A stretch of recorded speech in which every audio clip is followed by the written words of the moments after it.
Ini merupakan materi yang akan kita bahas pada siang kali ini. Materi yang pertama yang akan dibahas itu mengenai hakikat perlindungan dan penegakan hukum.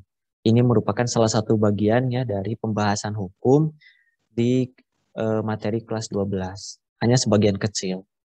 Nah, di sini juga ada pengertian hukum sebagaimana kita telah bahas waktu kelas 11 ya.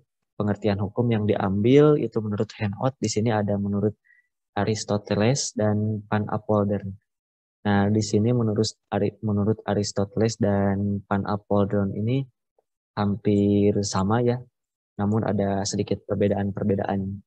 Tapi intinya sama. Menurut Aristoteles ini bunyinya hukum hanya sebagai kumpulan peraturan yang tidak hanya mengikat masyarakat tetapi juga hakim.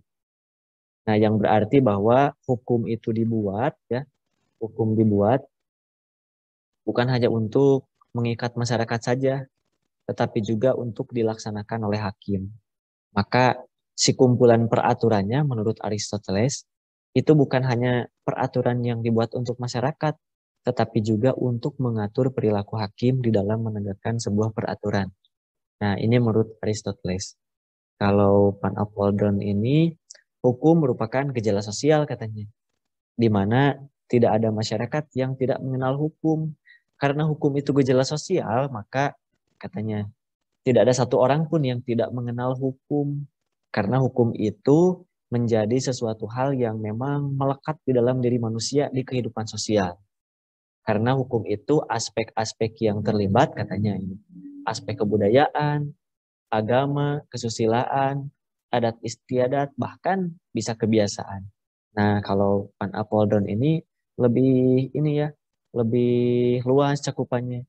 Bukan hanya hukum kalau menurut Van Apeldoorn ini bisa dikatakan juga dengan norma. Ya.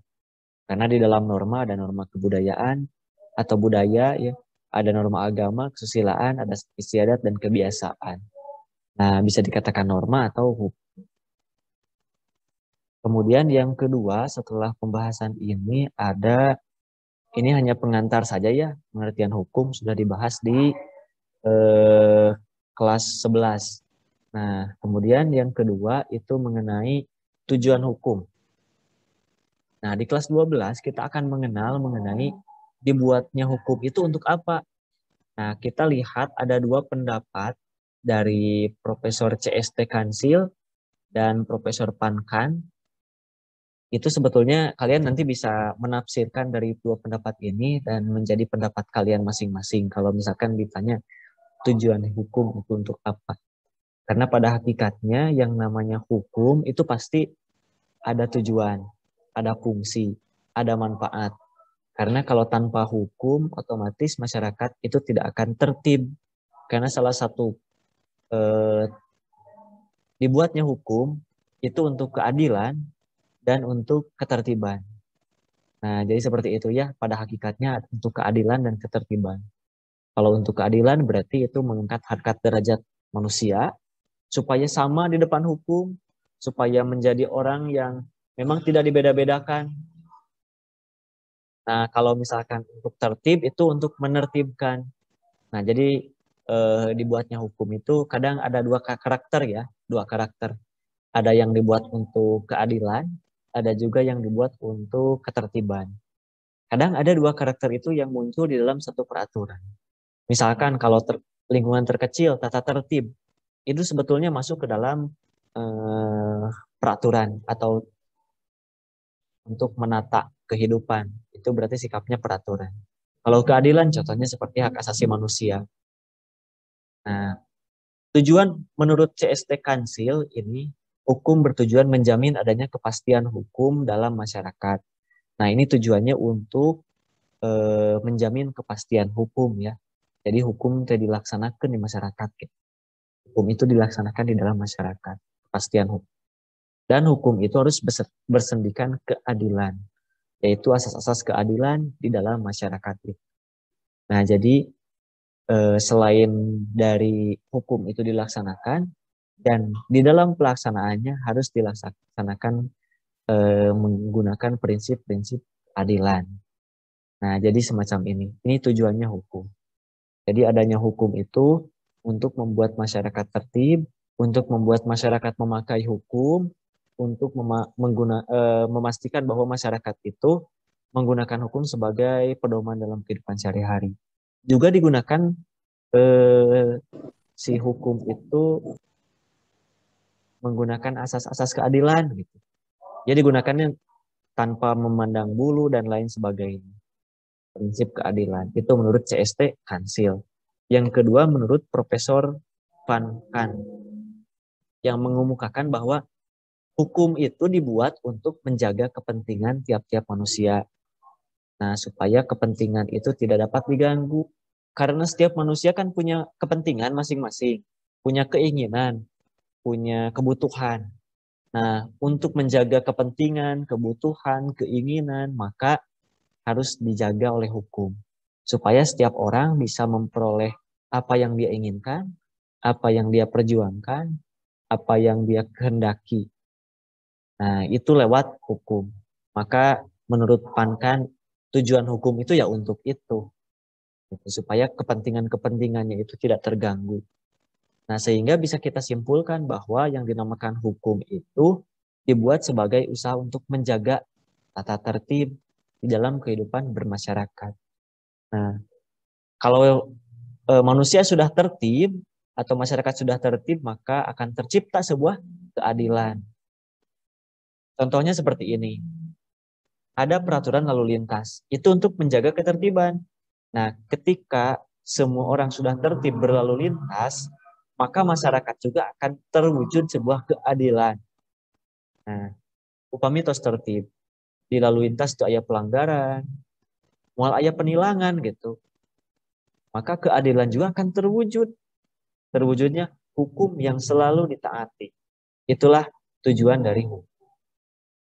Nah, kemudian yang ketiga ya, Indonesia sebagai negara hukum.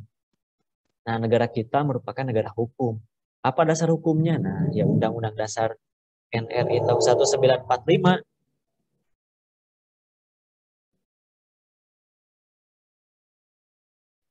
Nah, ini merupakan dasar hukumnya.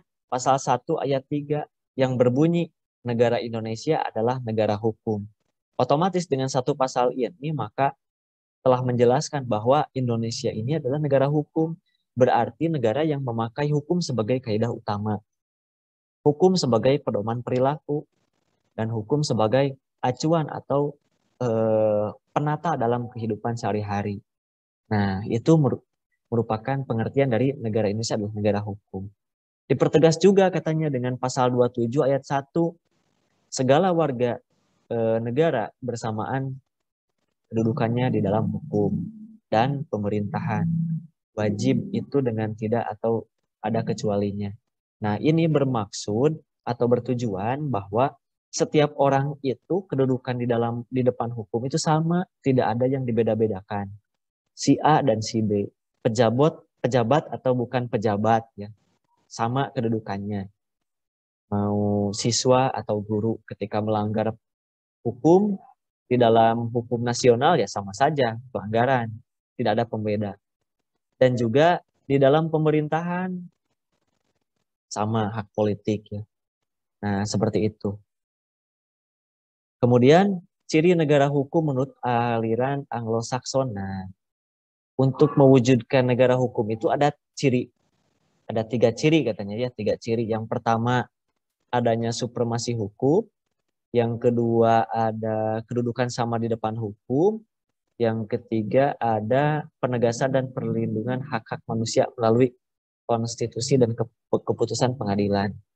Nah, jadi negara hukum teh Indonesia negara Indonesia adalah negara hukum. Jadi untuk membentuk pasal ini harus ada ciri-ciri yang ditonjolkan. Ada syaratnya juga membentuk negara hukum. Apa itu syarat dan cirinya? Nah, sebuah negara harus memiliki supremasi hukum. Supremasi hukum itu merupakan menganggap atau mengangkat hukum itu ke tempat yang paling tinggi. Itu namanya supremasi hukum. Jadi hukum dijadikan pedoman utama, dijadikan acuan dalam perilaku, dijadikan acuan dalam membuat peraturan yang berada di bawahnya, itu namanya supremasi. Yang kedua, kedudukan yang sama di depan hukum. Seperti yang tadi ya, di warga negara atau warganya itu memiliki kedudukan yang sama tanpa membeda-bedakan. Terus yang terakhir ada penegasan serta perlindungan hak-hak manusia melalui konstitusi. Nah, kebetulan hak manusia ini sudah dituangkan ya di dalam UUD 1945. Itu bisa dibaca. Baik itu hak asasi manusia ataupun penyebaran dari hak asasi manusia. Nah, kemudian yang terakhir ini ada kondisi masyarakat jika ditegakkan hukum. Nah, jika sudah ditegakkan hukum, maka akan timbul tiga kondisi. Yang pertama, terciptanya supremasi hukum. Yang kedua, tegaknya keadilan. Ketiga, menjamin masyarakat yang tertib. Nah, jadi ada tiga hal yang bisa dicapai ketika hukum sudah ditegakkan. Keadilan, supremasi hukum, dan ketertiban. Nah, itulah yang selalu